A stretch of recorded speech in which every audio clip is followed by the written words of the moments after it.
Hello and welcome back to the Fiction Hack podcast. I think we're on episode 4 now. My name's Colin Munro and this is Ross Lawhead. Hello.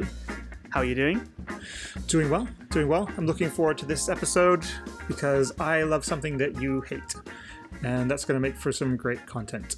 Yeah. Now, before we get into that, though, last week we did an episode and we forgot to mention how people can find us off of this podcast. Do you want to give us your Twitters and all that? Yeah, mine are really easy. It's just my name. It's at Ross Lawhead, all one word. I'm on YouTube, but I haven't uploaded anything for a while. So if you're listening to this now, check it out. If you're listening to this in the future, I've probably got some more stuff up there. And I've got a website as well, rosslawhead.com. And your blog is superb, I might add. Oh, thank you. So yeah, and I you can find me on Twitter. I'm Colin_Munro, and that's Munro spelled Munro. The proper way? The proper way, the proper Scottish way. Mm-hmm. So yeah, I've also got a website, but it's a brand new WordPress installation. So right now, but obviously, if you're listening to this in the future, it's going to be amazing, and it's all going to be about the podcast. That's where you're going to find all the show notes. At least my version of the show notes. I think. Are you going to do your own version of the show notes? I haven't decided yet. They may be illustrated, or they may just not exist. Okay. Well, we'll see how that goes. Okay. So let's get straight into this episode then. Yeah. Right, this episode is about why I hate Charles Dickens. Yeah, you've kind of dropped that on me without much warning, because I did not know that you were not a fan of Dickens. Right. Well, what's there to be a fan of? I mean, okay, you're going to tell me. That's what this episode is. No, you make your case first. Yes, I am going to make my case first. Okay, give us... All right. Okay, no, you go for it. Just tell me. Yeah. I'm going to go for it. Lead in, and then give me your reasons. Yeah, let me go into this, and don't interrupt me. Let me, and then I'll let you tell me. I'll let you, rebut. Okay, so I love rebutting, by the way. Yeah. Now, so I was actually trying to look. I was actually looking into thinking about this, doing a bit of research, and I was trying to find out, why I don't like this. And I found somebody online who's written a blog post who pretty much sums up exactly what I was thinking. His name's Noah Murphy, and his website's K23 Detectives. Anyway, he talks about it. How, I mean, if you read like the first paragraph or the first page of Oliver Twist, you can really see that it's just such a load of nonsense. It makes me so angry just reading it, because he uses so many words that he doesn't need to. He talks in kind of riddles. He doesn't just say what he wants to say. He was, and obviously it's no secret that he was being paid by the word, and you can tell because he was milking it.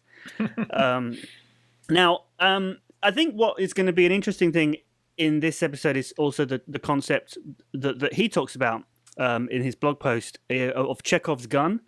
Now, Chekhov's gun is basically talking about how if you've got a gun in... I think the playwright Chekhov said if you've got a gun on stage in the first act, then it needs to go off in the second act or something along those lines, right? If you've got a gun, all bets are off. Yeah. If you've got a gun, sit down and listen to me. No. Hang on, no, I'm not finished yet. I'm not finished yet. Okay. I'm not finished yet. So that's Chekhov's gun. I just got this image of Chekhov holding a gun. If you've got a gun. But the point is that if you shouldn't just have stuff for no reason if it doesn't forward the story.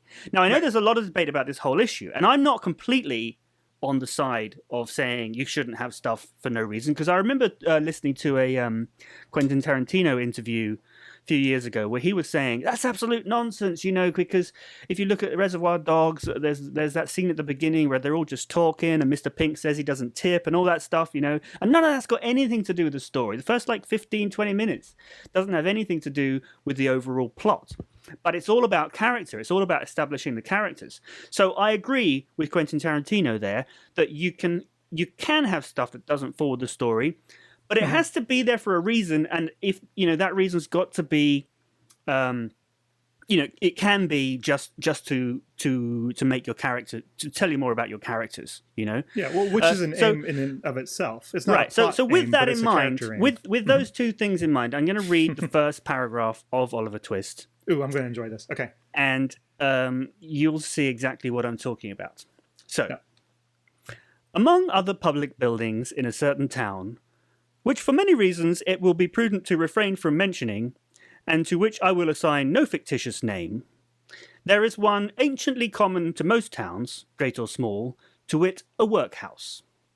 And in this workhouse was born, on a day and date which I need not trouble myself to repeat, inasmuch as it can be of no possible consequence to the reader, in this stage of business at all events, the item of mortality whose name is prefixed by the head of this chapter. Blah, blah, blah, blah, blah. And I assume it goes on like that for another 500 pages.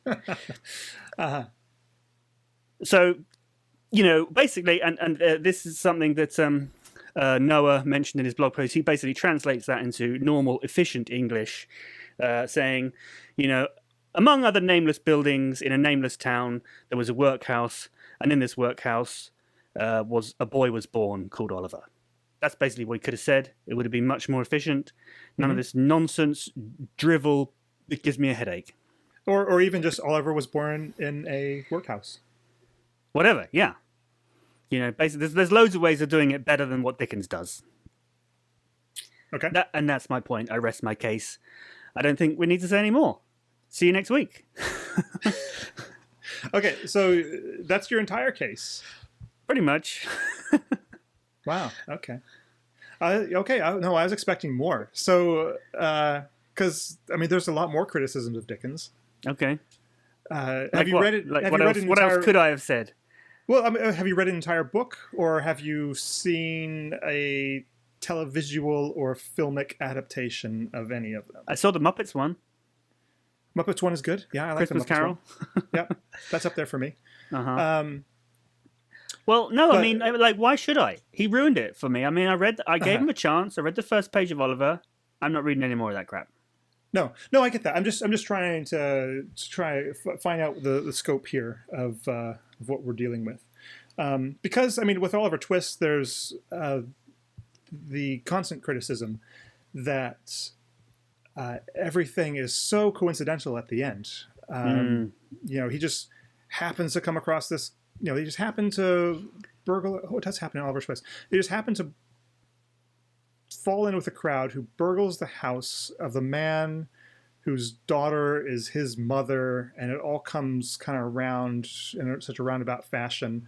Someone notices a portrait of the mother, and she's got the same chin as Oliver, or something like that. I have read Oliver Twist. It's been a while, I have to say, and all the things that people have kind of shown and written about Oliver Twist kind of gets jumbled up. All the adaptations as well.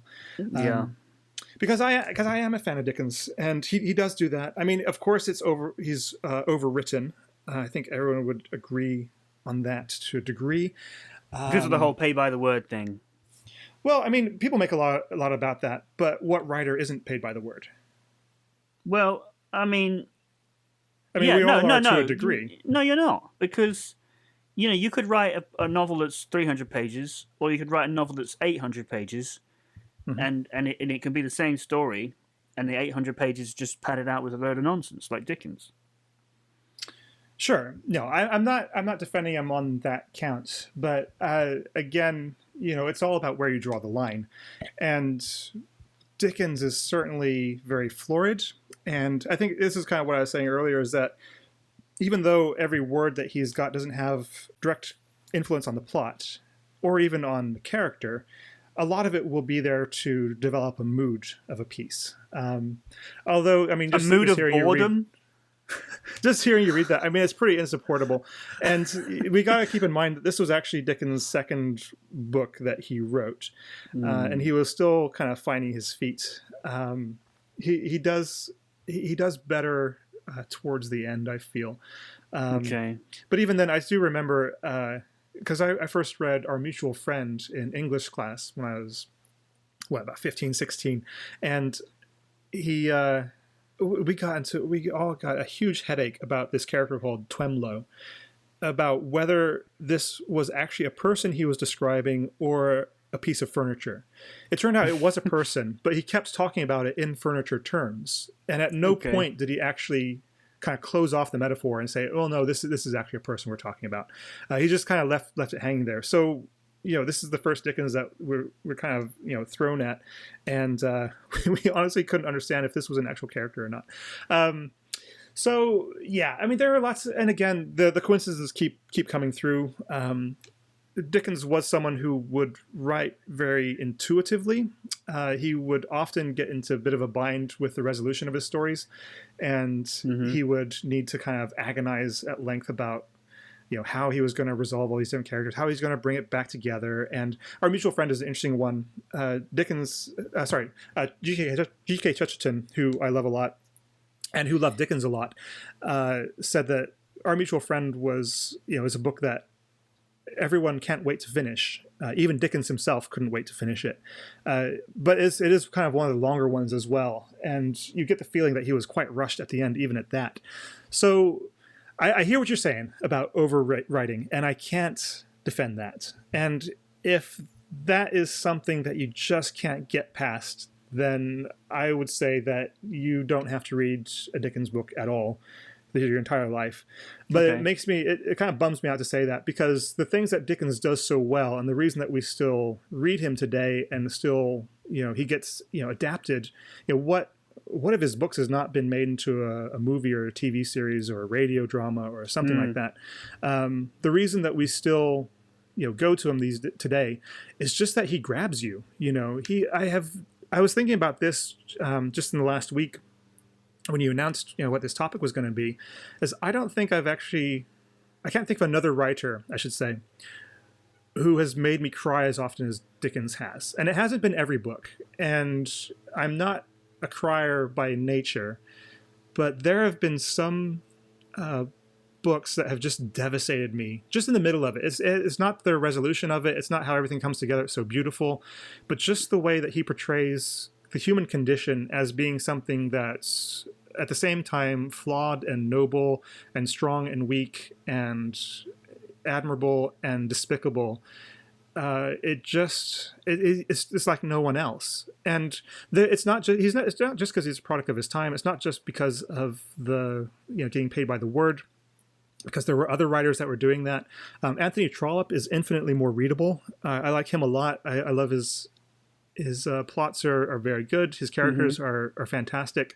I read, but at the same time, it is very hard for me to read Dickens for that reason, but also because of the pure emotion that he's able to just get from you. And there comes a time in most of Dickens' books, the longer ones for sure, like Bleak House was like this, Little Dorrit was like this. There comes a time where I get halfway through and I just stop. And I feel emotionally that I'm kind of done with this book, because I've already gotten 5 times the emotional kick out of this book as I have any other book. And I'm looking at the rest of this and thinking, I don't know how I can keep going on, because, I just need to take a break, essentially. And so I usually will for a few months and then come back to it. Or maybe jump into an audiobook reading of it or something like that. So do you think you get less when you do an audiobook than you do when you read it for real? I think I get the same amount, but I know this is a very contentious topic. We could probably address this maybe in a question segment or something like that, because people have some very strong emotions about this, and so do I. Yeah, I mean, I think different people's brains are wired in different ways, and I'm going to confess I don't read a huge amount, but I do listen to audiobooks. And it's just because I find sometimes when I'm reading, I just switch off and I'm looking at the words. But I stop and I my mind wanders. I start thinking about other things, and I'm kind of like, don't know what I just read the last 5 pages. Yeah. So maybe that happens. I know that happens to a lot of people, but yeah. No, stop change the subject. Yeah. Let's stick with this. Okay. Let's just take it for read that yes, it is the same as reading. Just to let me off the hook. Okay. If nothing else. Yeah. For now. But the reason I mention that is because I think that affects my enjoyment of Dickens, because he's so wordy. He is very wordy, yeah. And again, I mean, there are different schools of thought when you come to writing. Should writing just be sparse? Should you not describe characters and let the audience see them? Should every plot development serve the overall plot, or is there scope just for being extravagant? And Dickens, I think, that's the word I'd use to describe him, is just extravagant. There are bits in there that you don't need, just like. In a fantastic meal, there are bits that you don't eat, but you still have those on offer if you need to. Maybe that meal is especially rich, and you don't want to read only Dickens, of course. Yeah, I mean, I was talking to some friends at work today about Tolkien and Lord of the Rings, and how the whole Tom Bombadil section could have been completely cut out, and you wouldn't miss it. And in fact, they did that in the movie. So I guess it's the same thing, but I think. With Tolkien, it's like he's enriching the world, and Middle Earth is like a character in the world, and I mean he's always going off on tangents which don't feed the main plot, and I guess that makes it a bit more difficult to read, especially more so in Lord of the Rings and The Hobbit. But we were talking about this last week with Star Wars, Wait, I did it. I brought it back to Star Wars, didn't I? Every episode's going to have a Star Wars in it. But it's world building, right? Because you throw in some bits that don't connect with this literal story that you're telling, and you get the impression that this is something larger is happening, something more is going on in this universe. And I think that's another appeal for reading it now, as to opposed to when Dickens actually wrote these books. By and large, they're generally contemporary. There are two historical novels that he wrote, Barnaby Rudge and A Tale of Two Cities, and then there are some books which take place about 10 years before they were actually written, which is pretty much, it'd be like writing a book right now. It takes place, in 2008. It's pretty much, modern time. But, you get a different feel of what London was, what Britain was.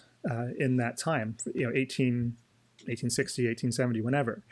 So, as a historical document, because it's got all those extra parts, that's an interest in itself. You look at other. I think this is a product of the time of, being paid for by the word, but also writing in installments, which we should remind ourselves that Dickens did. So he would write, 2 or 3 chapters. Those would be published in a paper along with other stories, other news articles, that kind of thing.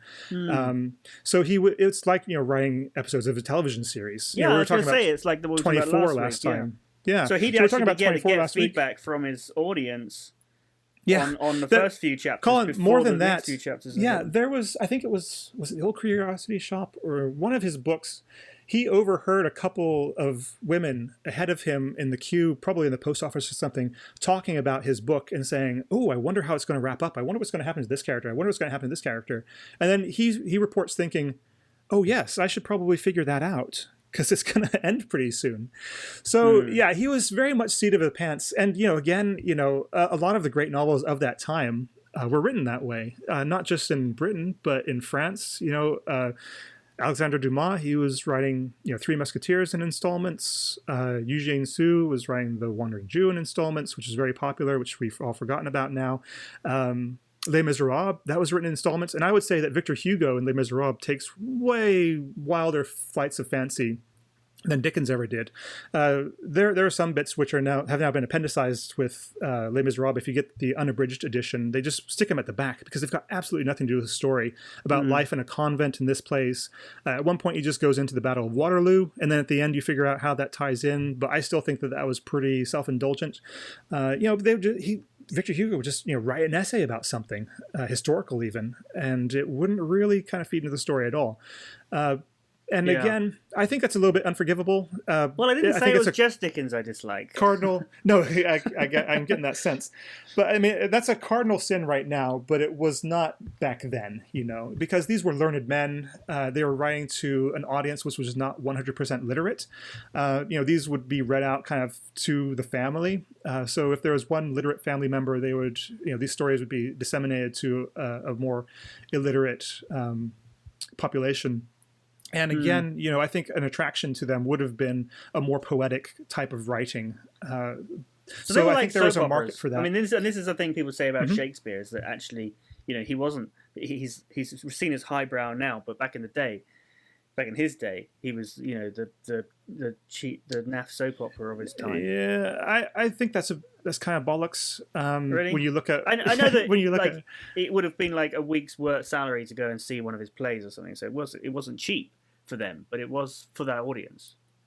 We should probably talk about this in another episode, because the nature of drama changed wildly during Shakespeare's lifetime. So, you know, what it was being used for at the beginning was quite different to what it was being used for at the end and in between. And there's even a reason for why, why there was such a demand for drama at that time. But it has to do with the church. But going back to Dickens. Spoiler alert. But yeah, going back to Dickens, I get it. And, you know, for me, Thackeray is the one who's unreadable. So I've tried to read Vanity Fair a couple times. Just can't get through it. That doesn't mean that I'm not going to go back to it at some point and love it. Because I remember I had to start and give up on Crime and Punishment 3 times before it actually really grabbed me. And yeah, that's a book that kind of owned me for such a long time. But so I don't know. I would try to suggest maybe try and get past that. Maybe not even reading it, but trying to find one of the good BBC dramas that they've done. Of some, the Little Dorrit one was quite good. They did Bleak House that had Scully in it. That was quite good. Our Mutual Friend. You mean? Yeah. Gillian Anderson. Right. Yeah. As a Brit, who she keeps insisting that she is, and she probably is as well. She does really well in that, I would say. Although it is a bit of an ambiguous performance, it is kind of divisive. But I would say, if you're getting hung up on the syntax of Dickens, then to definitely try to get a step back from that. Yeah, somehow. that's a good way of putting it. I think that's exactly what it is. Yeah. Because, like I say, there are way more harsh criticisms of Dickens than just that he's overwritten. And especially with Oliver Twist, which is kind of a funny one. But it's funny what you were saying about the ending and how everything's so convenient, because that's also why I dislike Tintin. He's just like some kid who everyone thinks is amazing, but actually when you look at what his journalism and all the crimes and whatever that he solves, all the evidence just lands on his lap, you know. If I was as lucky as him, I'd be a genius too. Anyway, let's not get into this. I mean, we get told that he's a journalist, but we don't ever see him write anything. He doesn't send stories off or reports anywhere. He writes down in a little notebook. That makes him a journalist. Yeah, maybe. But he journals. But I mean, Hergé doesn't even use it as a plot to kind of say, oh yeah, my newspaper is paying for me to go here. He just randomly walks onto ships and they take him places. You're absolutely right. I hadn't thought about that until now. Yeah. But okay, sorry, getting back to Dickens. So what can we say about Dickens? Because this went in a completely different direction than I thought it would, but that's awesome. Okay, so tell me, what is it? Tell me more about how it's so emotional. Give me give me an example of how it really hit you. It's hard to, because you can't kind of just say the events, because you have to experience the characters and kind of see them live on page. And for all the things that Dickens explicitly says, there's as much going on that he does not say. And that goes down to, I mean, even the ones that you don't hear people talk about very much, like Dombey and Son was the last one I read. And it turned into, at the end, this amazing duality with this woman who was getting revenge on her mother by marrying someone who she knew would annoy her, and controlling him in a way that he was submissive to, but he was controlling her in another way that she was being submissive to. But then also there was another layer of, he had a daughter who he was basically abusing by neglect, who she said, I'm going to rescue this daughter so that what happens to her isn't what happened to me. But at the same time, she's being iced out by this husband who's starting to realize that she's taking an attachment to his daughter, who he's completely ignoring. So he's going to try to get at her by being hard on the daughter again. Then she realizes this is happening. So it gets really deeply psychological in a very short amount of time. And that is something which is literally masterful. Just to play with those layers of emotion and to have so many things be up in the air, and to have these characters who you hate do good things, these good characters do bad things, and then just have the fate of this young girl at stake. It was edge of the seat kind of stuff. Okay, well, I'll have to give it another go, I think. Maybe I'll try an audiobook. Yeah, do. I always suggest people do Tale of Two Cities, because I think that's Dickens at his best. It's much shorter than much of the other stuff. It's what we would consider a normal novel length these days. Just maybe 300 pages, depending on your edition, maybe 3 or 4. Get an audiobook by all means. Get an unabridged one. Again, it ties in a very convenient way, so you get the full Dickens experience with all the coincidences. And you have the very famous poetical opening and then the very famous poetical ending, which I'm not going to spoil for you. And it does have the nobility. It has the weakness of humanity. It's got it all, really. And it takes place during the French Revolution. So I don't see what there is to complain about with that one. Cool. Okay. Well, I will do that. I could talk about Dickens for so much longer. Okay, no, that's fine. If you like Dickens, write in. If you don't like Dickens, shut up. But yeah, just if you don't like Dickens, let us know. Yeah, yeah. Let us know in the comments or tweet us. Poll. Yes, we should do a hashtag so people can get involved and we can read out some of the better comments. So what should we make our hashtag? Hashtag Fiction Hack. Yeah, hashtag Fiction Hack. That'll reach us. That'll reach us. That's the title. So we got to remember to subscribe to that hashtag or something, right? Yes, that sounds like a good thing to do. Cool. Okay. Let's wrap it up. So where can they find us, Colin? Well, we've already done that bit at the beginning. Remember? We can remind people. So you can find us on Twitter. I'm on Twitter as Colin_Munro. That's MUNRO. That's the original Scottish way of spelling it. And I'm colinmunro.me.uk is the website, and you can also find show notes there and things. So what about you? Yep, I'm at Ross Lawhead. That's all one word. Lawhead is spelled Lawhead. That's the original Scottish way of writing it. And I've also got a website. It is actually a Scottish name. Is it? Oh, right. We can go into that. That's a whole other episode. No, it's not a whole other episode. We're not going to do an episode about your name, Ross. No, there's a Lawhead Farm and a Lawhead House about half an hour south of Edinburgh. Okay. And it's a part of the Lockhart clan. Right. Yeah, it's funny. I've never heard your name other than within your family. It's weird, isn't it? I think it's because they changed it when they hopped on the boat to America. Some people went Lockheed. There's Liz Lockheed, who's a poet. That's the same name. I don't think it's the same family. I don't think we're related. But yeah, Lockheed Martin. Yeah, again, that went the other way when they came to the States. And it's the same with Munro. That's why the alternative spelling exists. It's got an E at the end of it, and with an O, with an O instead of a U. Oh right, I got you. Yeah. Anyway, language is awesome. Yes, words, it's very interesting. Speaking words, language. Yeah. Now, do we know what next episode is going to be about? Have we had any thoughts about that? I don't think so. We can open it up to listeners if they've got an idea, or we'll just decide among ourselves when we come to it. We got some possibilities. What were some of the things that came out of this episode and last episode? I've got a list. Oh, Chekhov's gun. I like the Chekhov's gun idea because that's got a lot of because we could bring Hitchcock into it, J.J. Abrams, and a lot of modern storytelling. We've also talked about doing an episode on Winnie the Pooh, Black Panther, Game of Thrones, Doctor Who, Aristotle's Poetics, Superman, Man of Steel.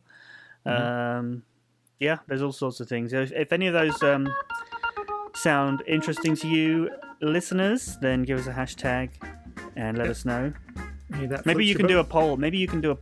I know you've done Facebook or Twitter polls in the past about things. In fact, you did one about. Didn't you do one about whether or not you should actually start this podcast? Although back then it was going to be a book. Then that became I asked if this people podcast, wanted to right? know my thoughts about Star Wars, and that turned into this. Yeah. So who knows where it's going to end up? Yeah, if people tell us about an episode they want to hear, we'll probably write a book about it. We just don't know. Yeah. But, is there anything else about Star Wars you want to get off your chest before we go? Not right now. I should just stop picking at it. Yeah. Okay. Well, thanks for listening, everybody. Okay. And we'll see you next week. time. Thanks for having me. Bye. Bye-bye.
Oops.